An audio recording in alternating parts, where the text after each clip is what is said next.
আজকে আমরা যে আম বাগানটি নিয়ে আলোচনা করব, এই আম বাগানটি হচ্ছে অনেক রহস্যজনক আম বাগান। এই আম বাগানটি নিয়ে অনেক মানুষের জল্পনা এবং কল্পনা রয়েছে। কারণ আপনারা ইতিমধ্যে যে আম বাগানটি দেখতে পাচ্ছেন আমাদের এই ভিডিওর মাধ্যমে, এই আম বাগানটি হচ্ছে অনেক রহস্যের। এই এলাকার মানুষ অনেক রহস্যজনক আম বাগান বলে ধারণা করে এই আম বাগানটিকে। তো আমি তাদেরকে বললাম যে এই আম বাগানটি কিসের জন্য আপনারা এত রহস্যজনক মনে করেন। তো তারা আমার কথাতে উত্তর দিল যে এই আম বাগানটি এমন রহস্যজনক যে এই আম বাগানে প্রতি বছরে এত পরিমাণে আম ধরে যা এই এলাকার মানুষ কল্পনাই করতে পারে না।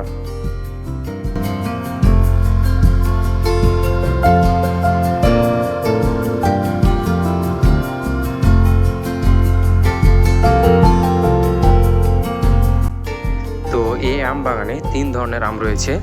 এক নম্বর হচ্ছে আশিনা আম এবং হিমসাগর আম এবং ফজলি আম। এই 3 ধরনের আমে এই বাগানটা পরিপূর্ণ রয়েছে। তো এই এলাকার মানুষ বলে যে প্রচুর পরিমাণে এই বাগানে আম ধরে প্রতি বছরই। তো এখন আমরা যে আমগুলো দেখতে পাচ্ছি এই আমটি হচ্ছে আশিনা আম। আশিনা আমে এইভাবে সুন্দর সুন্দর করে প্যাকেট করে রাখে। তার কারণ হচ্ছে এভাবে সুন্দর করে প্যাকেট করে যদি না রাখে আম, তাহলে পোকামাকড়ের আক্রমণে আমগুলো নষ্ট হয়ে যাবে। তাই এই এলাকার মানুষ যারা আম ব্যবসায়ী রয়েছে, আম চাষি ভাইয়েরা, তারা এভাবে আমকে প্যাকেট করে আমকে যত্নে রেখে দেয়।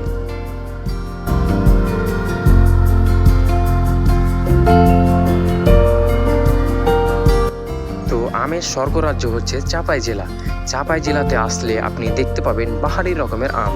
আপনি যেদিকেই তাকাবেন শুধু আম আর আম দেখতে পাবেন।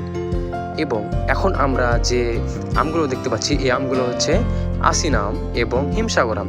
2 ধরনের আম রয়েছে। হিমসাগর আম খেতে অনেক সুস্বাদু এবং অনেক মজাদার হয়ে থাকে এবং আশিনা আম খেতে অনেক সুস্বাদু হয় যখন আমটি পেকে যায়। তখন পাকা আমে অনেকটাই মজাদার এবং অনেকটাই সুস্বাদু লাগে আমটি খেতে।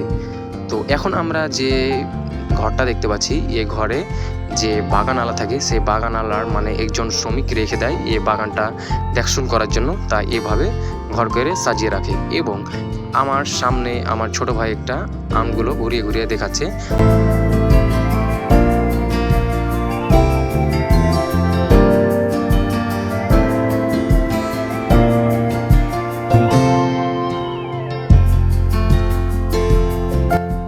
এবং আমিও এই বাগানটি ঘুরে ঘুরে দেখতে দেখতে আশ্চর্য হলাম।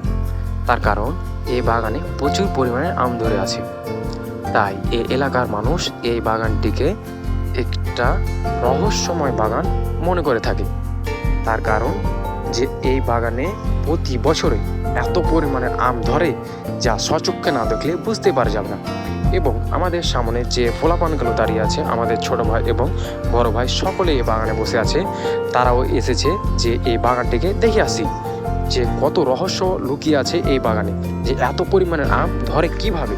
সবারই মনে একটা প্রশ্ন জাগে যে আম এত কিভাবে ধরে। তো তার কারণে এরা সব বসে আছে এই বাগানটিকে ঘুরে ঘুরে দেখার জন্য। তো তারা ঘুরে ঘুরে বাগানটিকে দেখলো এবং এখন বিশ্রাম নিতে ব্যস্ত রয়েছে তারা।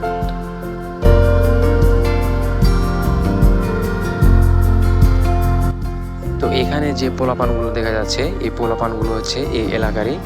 তো অনেক রহস্যময় বাগান দেখার জন্য তারা এখানে এসেছে এবং এই বাগানটিকে ঘুরে ঘুরে দেখার জন্য তারা বসে আছে এবং দেখছে।